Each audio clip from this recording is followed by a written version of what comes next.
But the reason that I'm here saying the things that I am is because of what I've been through. And if I hadn't have gone through what I've been through, then I wouldn't be here saying the things I'm saying. Simply, it is as simple as that.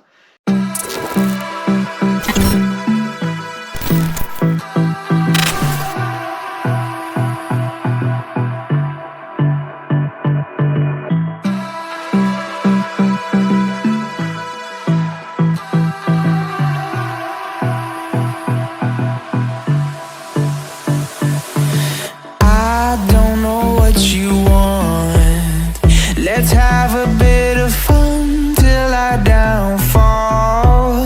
My love, if you feel like I do right now, don't say you're on the run to the other side, my love.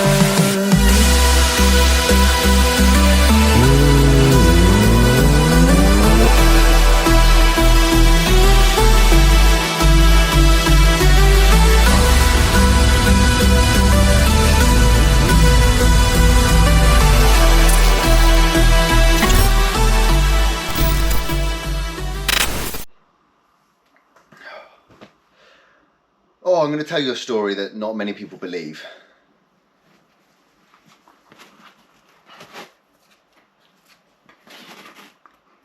Charlie might have a zoomies in a minute. Can I just... Why now? Why when I'm about to film? I'm going to tell you a story that nobody believes. And this is actually what happened to me. And the reason... Bruv!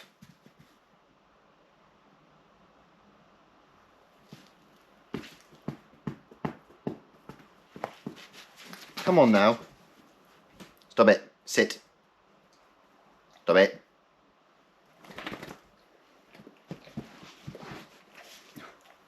Oh. Oh. Oh.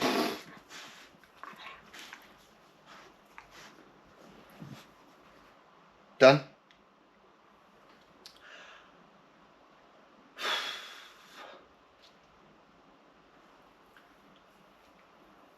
The circumstances that led me to be in the position that I'm in with the story that I have, not everyone believes. And that's because Western society, and really I can't blame Western society, society in general is very closed-minded and very closed off to the possibilities of how important and damning and detrimental mental health can actually be, and how much of a big impact it actually has on your physical body. I'm going to say a lot of controversial things in this episode. It's probably going to be a bit of a longer episode than normal. But it's one of those things that actually happened that not many people believe. So this is going to be part one of my hospital episode, because I know I filmed part of my hospital episode. I need to go back and find it. But I had a mental psychosis episode, and basically what that means is I had a mental health episode where it shut off pain receptors. It started pain receptors inside my body on a physical level. So my manifestation of physical pain came from a mental health condition that I was going through. Now, nobody believes that mental health issues can cause physical problems. There have been a lot of studies coming out in the past year, past 2 years, past 3 years, really actually going back 10 years, where nobody wanted to believe these studies, that mental health, if you have a bad mental health, if you go through depression, anxiety, traumatic experiences mainly, it can lead to having physical ailments like fibromyalgia, cancer, and different physical health problems that are then manifested because they're not treated from the cause. They're not treated, they're just masked over and masked over and masked over. So I believe the study quoted that something like 70% of people who deal with depression and anxiety long term, who never get it sorted, just take pills for it, will lead on to have cancer and fibromyalgia and all these different things, because the pain itself is manifesting in so many different ways. The same thing happened for me. My traumatic experiences that happened to me when I was younger manifested themselves into physical pain, to the point where I had severe shooting pains from my neck down to my knee, inside my back, running along my spine. I'm sure I've spoken about this in the past. These physical pains caused me to have a lot of issues in life, and it wasn't until I went to the doctor, had x-rays and CAT scans, that realistically they told me that there's nothing that they can do for me from a physical standpoint. It's a mental health condition, and I need to go and have trauma therapy to be able to unlock what is going on and be able to get better from it. This blew my mind as a young adult who loved going to the gym and has always done everything he's supposed to do. The fact that the doctor turned around and said there's nothing I can do for you blew my mind. And that's what's opened my mind up to the possibilities of all these different things that actually happen to us and actually we do go through on a daily basis that we don't even realise. Mental health is so much more than what it says on the tin. It's so much more than what it says on the tin. And after years and years and years and years and years of looking at it and going into it and trying to find out why we are the way that we are, doing the things that we do, I've only just started to unlock the book. And the book is thick, like Harry Potter thick. So my mental psychosis led me to almost not be able to walk. And I know someone who is now almost paralysed because of a mental health condition, because of mental psychosis. Now, these things can be brought back. It is treatable, and that's the point, and that's why nobody wants to believe it, because there are cures for cancer, there are cures for fibromyalgia, there are cures for these mental health conditions that nobody wants to believe. And that's why I say it's very controversial, because nobody wants to believe that their dying grandmother or dying grandfather of cancer of years and years and years can be cured. And maybe not every case can be cured. I'm not saying that I have the answer to cancer and I've got the answer to all this, because I don't. All I'm saying is that there's a multitude of possibilities in the world that can lead us to having a better life. And if you are so shut off to the idea of mental health and how the mind can control the body and how you can detoxify yourself and your life from all these different things, then you're going to be very shut off to different treatments and the holistic approaches to be able to actually heal your body and listen to your body and unlock things that you'd never actually had access to in the past. Now, obviously, my mental health is going to be extremely different to your mental health and to your mum's mental health and to my nan's mental health and whatever it is. Everyone's going to have a different story. Everyone's going to have a different back look. But the reason that I'm here saying the things that I am is because of what I've been through. And if I hadn't have gone through what I've been through, then I wouldn't be here saying the things I'm saying. Simply, it is as simple as that. Sometimes you need somebody who's been through something similar to be able to turn around and say, no, what you're going through is real. I know that there's always something you can do about it. And that's what you've got to realise. No matter what issue you're going through, there's always something you can do about it. And that's the main takeaway from today, is that there's always something you can do about it, but you have to be able to open your eyes and understand the possibilities of what is actually happening and how you can fix it, because there's a million ways to skin a cat, right? And there's a million different things you can do for your mental health and for your body and for your mind to be able to realistically progress through life at the rate that you want to, in the ways that you want to. Now, I'm not a therapist, I'm not a counsellor, I'm not a physiotherapist or a chiropractor. I am run-of-the-mill PT that's been through a lot, seen a lot, and dealt with nearly every client under the sun. Does that lead me to give you professional advice? No. Am I here giving you professional advice? No. What I'm doing is telling you my life experience so that you can maybe learn something from it and maybe, actually take something away. Because it's only through story that we really understand these different things that we go through. I want as many people as possible to understand that mental health is something you've really got to think about. And it's something you've got to think about as much as if you break your leg. You fall out of a tree and break your leg, you're going to take time off of work. You're going to go on medication to get better. You're not going to, you're going to take sick leave. It's the same with a mental health condition. If you're depressed or anxious or something, you need to look after yourself, find out why this has happened, because you shouldn't be depressed, you shouldn't be anxious. Our bodies are the greatest machines on the planet, end of story. If you give it resistance, it doesn't like it and it will grow, okay? You can heal nearly everything inside of your body with regenerative properties, okay? Now, unless you chop off an arm, everything grows, okay? The only thing inside your body that doesn't grow from the minute you're born to the minute you die is your eyes. Everything else grows. Everything else is able to regenerate itself to a certain point, okay? And it's the same with mental health. There's no point taking antidepressants for your entire life and not sorting out the root cause of why you're depressed in the first place, okay? Now, most of these depressive states come from some kind of trauma, whether And I'm not talking about sexual abuse or physical abuse. I'm talking about maybe financial problems. I'm talking about losing your job, or all these different things are a traumatic experience that can lead you on to fall into a pit of depression. And that is, where I found myself many, many, many times. I've only ever been on antidepressants once, but I've been in 4 different depressive states in my entire life. I've been anxious my entire life. And these things you only understand from truly learning about who you are, why you're depressed, why you're anxious, what's making you feel this way. Because all of these different conditions that you've got are going to be letting off different chemicals inside of your body, and these chemicals are not meant to be there all the time. Okay, essentially they're drugs. Cortisol, adrenaline, all these different things are firing through your body because you're anxious and depressed, and then you just censor those with pills, and that's not sorting out the issue in the first place. It's just not. And so that's what you need to look at and need to understand, that that's what you need to do.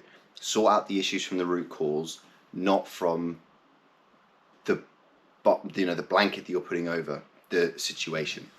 When you get told that there's nothing that can be done about your situation, it's very disheartening. Like, I understand that. It's very horrible to be sat down and to be told that there's nothing that can be done, nothing that can help you. And to the closed-minded, once you get told that from the doctor, that's it. Life's over almost. Do you know what I mean? It's not, because the doctor is, especially the way that I've been brought up, the way that I know other people have been brought up, the doctor knows everything. If you go to the doctor about a health complication and he turns around and says, I don't know, you're a bit like, crap, what in God's name do I do now? But through the journey that I've been on the past couple of years, the doctors know less and less and less and less and less. And they don't actually help your issue. They just give you something for the issue. Now, there's a million things you can take for an issue that you have. You don't necessarily have to go to the doctors and get all these different pills to be able to do the things that you want to do. There's so many herbal remedies and so many different things that really actually work that you can do from home, that you can grow in your garden. The biggest mistake and the biggest problem in our lives at the moment is our diet. 150%. Most people sorted their diet out properly, then they would have a much better lifestyle. It's just end of story. They just would have a much better life. But me and my problem. So once I went through the trauma therapy and years of self-discovery and finding out what worked for me and what didn't work for me, I finally understood what was actually going to work and what wasn't going to work. And for me personally, I went on a journey of self-discovery. I went on a journey of healing through a very holistic approach. And that's why I teach the things that I teach, because I only teach what I've been through. And I only teach things that have worked. And I teach things that haven't worked for me, but I know have worked for other people. So I only teach things that I know works, and from other healthcare professionals that do the things that I do, that teach very similar things. I'm very fortunate to be in the position that I'm in. I understand that. And I just want to be able to teach as many people as possible about the things, just about their own body. Not many people actually have an understanding of their own mind, their own body, and their own things that they go through. And I think it's very important that you do have this understanding, even if it's a very, very basic understanding of what's going on.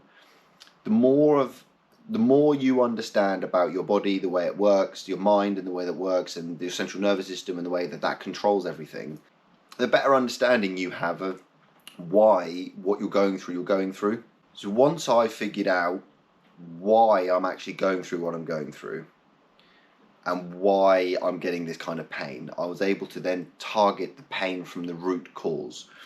And that's the biggest thing. It's not putting a mask over the situation and trying to forget about it. It's diving deep into myself, my brain, my subconscious, the things that I might never remember, purposely trying to activate it through different kinds of therapy, through different kinds of holistic training and coaching.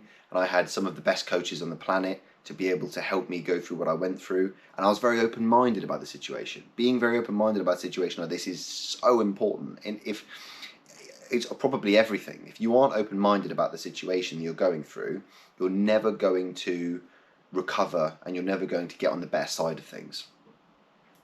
mental health issues are something that mental health practitioners hate saying the word recover, because realistically you're probably never going to recover from the mental health things you're going through, but you can build resilience around that pain, and you can then begin to thrive throughout your entire life rather than just survive and just get on day by day by day. I see it in so many people. I see it in my partner, I see it in my friends, I see it in my parents, okay? And the fact that people don't like to open their mind up to the possibilities of what mental health is capable of, what mental health can do to you and can do for you, they're always going to be sad and depressed and anxious. My family, the worst for it. My family, my extended family, the worst for it. My aunties, my uncles, they're all shut off to the idea of mental health and how damning and how beneficial it can be.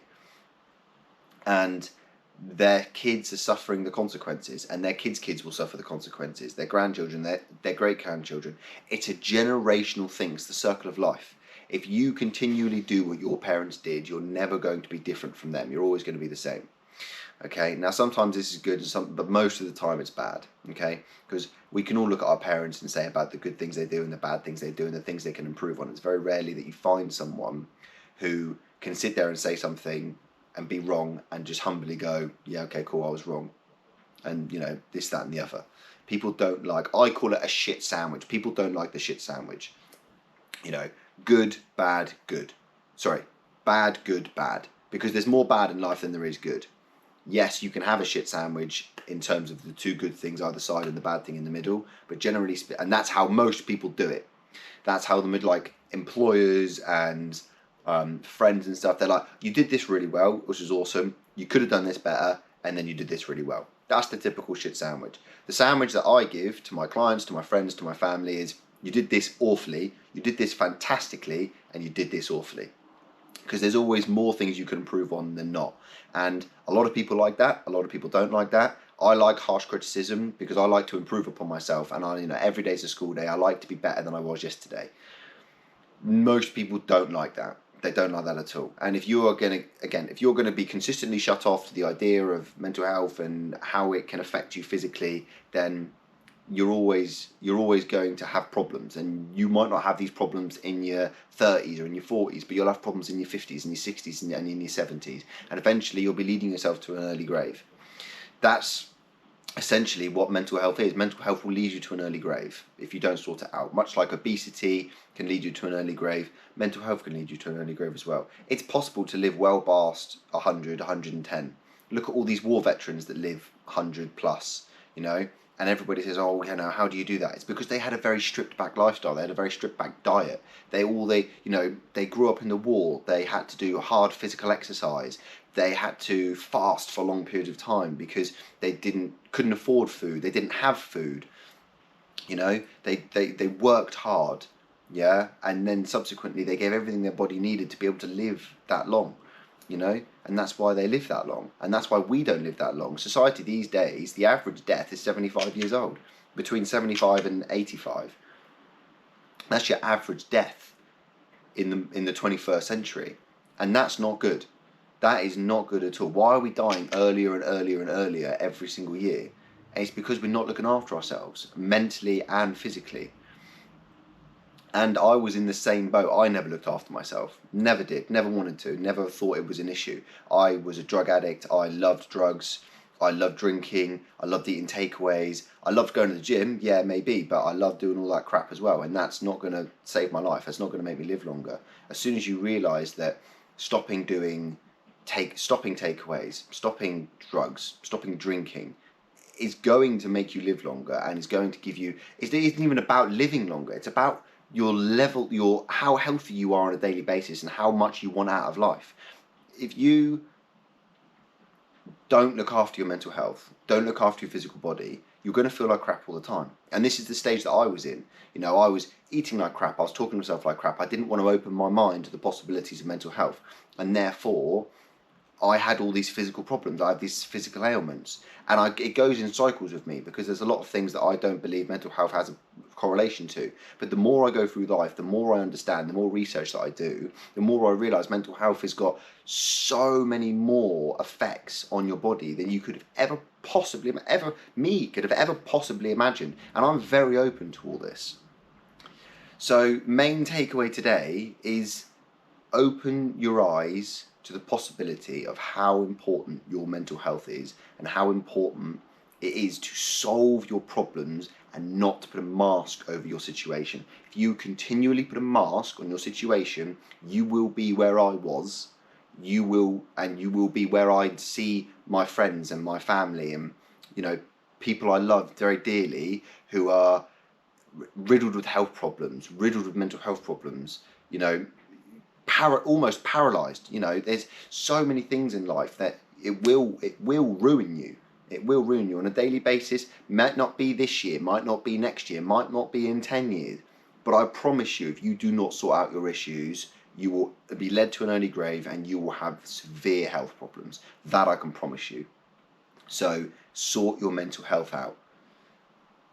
If you want to talk about anything, I have charities that I'm in line with now. I have healthcare professionals that I can point you in the direction completely for free. If you're struggling with your mental health, reach out and say something. That's the most important step. I hope you have a fantastic day, and I hope you've taken away something from this.